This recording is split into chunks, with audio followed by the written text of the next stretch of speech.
ভাঙড়ের বিধায়ক আওয়াজ তুলেছে, এই নওশাদ সিদ্দিকী আওয়াজ তুলেছে। এটাই হচ্ছে আমাদের পার্টি। যেখানে অন্যায় হবে, জাত ধর্ম বর্ণ আমাদের দেখার প্রয়োজন নাই। যারা অন্যায় করছে, অন্যায়কারীর বিরুদ্ধে আমরা থাকবো। যারা অন্যায়ের শিকার হচ্ছে তাদের পাশে থাকবো। সেটা এই আন্তর্জাতিক স্তরে হোক, জাতীয় স্তরে হোক, আর রাজ্য স্তরে হোক, আমাদের অবস্থান একদম ঘোষিত, একদম পরিষ্কার অবস্থান। সেই যদি হিন্দু অত্যাচারের শিকার হয়, হিন্দুর পাশে থাকবো। মুসলমান অত্যাচারের শিকার হলে মুসলমানের পাশে থাকবো। খ্রিস্টান অত্যাচারের শিকার হলে খ্রিস্টানের পাশে থাকবো। যে সামনে অত্যাচার করছে, যে কোনো জাত ধর্মের বর্ণ হোক না কেন, তাদের বিরুদ্ধে আমরা কথা বলবো। আমাদের পার্টির অবস্থান, আমাদের কর্মীদেরও বলবো, এটাকে আপনাদের ফলো করে চলতে হবে। এটা ভাববেন না হ্যাঁ ওইটা অন্যায় করেছে, ও আমার জাত ভাই, ওকে প্রশ্রয় দেবেন না। অন্যায়কারী জাত ধর্ম নিয়ে আপনি জাস্টিফাই করবেন না। অন্যায়কে অন্যায় দিয়ে জাস্টিফাই হবে, এবং আমার সর্বোচ্চ ক্ষমতা দিয়ে ওই অন্যায়কে আগে বন্ধ করতে হবে।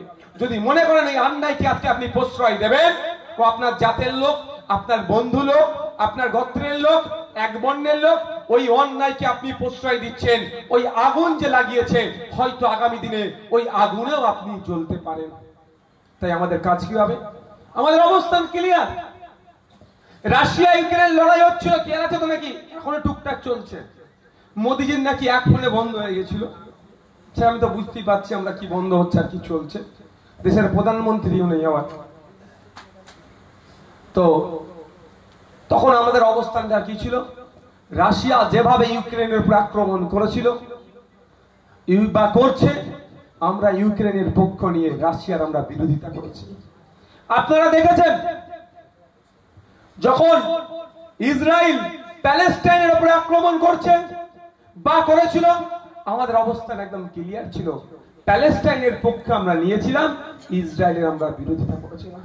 শুধু তাই নয়, যখন বাংলাদেশে 8ই আগস্ট হাসিনা সরকারের অভ্যুত্থানের মাধ্যমে তাকে বিতাড়িত হলো, তারপরে বাংলাদেশের সংখ্যালঘু হিন্দু সমাজের উপরে কিছু অত্যাচার নেমে এসেছিল। আমার দেশের মিডিয়ারা, আমার দেশের রাজনৈতিক দলের একটা অংশ রাজনৈতিক ফায়দা নেওয়ার জন্য এমন ভাবে দেখাচ্ছিল যেন সব কচুকাটা করে দিচ্ছিল। কিন্তু এটাও যেমন মিথ্যা কথা কচুকাটা করেছে, আর একটা মিথ্যা কথা, আমার দেশের কিছু সংখ্যক মানুষ বাংলাদেশে কিছু হয়নি, সবাই ঠিক আছে বলে যে অসত্য কথা বলছিল, সেটাও অসত্য। কচুকাটাটা করেছে যেমন অসত্য কথা, আর কিছু হয়নি ওখানে সংখ্যালঘু হিন্দুদের সাথে, এটাও মিথ্যে কথা।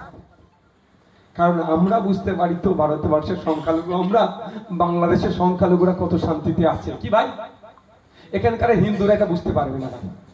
এক সংখ্যাগুরু তো, আর বাংলাদেশের সংখ্যা গুরুরা মুসলমানরা, ভারতবর্ষের সংখ্যালঘু মুসলমানরা কেমন আছে ওরা বুঝতে পারবে না। বুঝবেটা কে? ওখানকার হিন্দুরা বুঝতে পারবে পশ্চিম বাংলার সংখ্যালঘু মুসলমানরা কি অবস্থায় আছে। বাংলাদেশের হিন্দুটা বুঝতে পারবে ভারতবর্ষের সংখ্যালঘু মুসলমান কি অবস্থায় আছে। বাংলাদেশের সংখ্যালঘু হিন্দুটা বুঝতে পারবে ভারতবর্ষের সংখ্যালঘু খ্রিস্টানটার কি অবস্থায় আছে।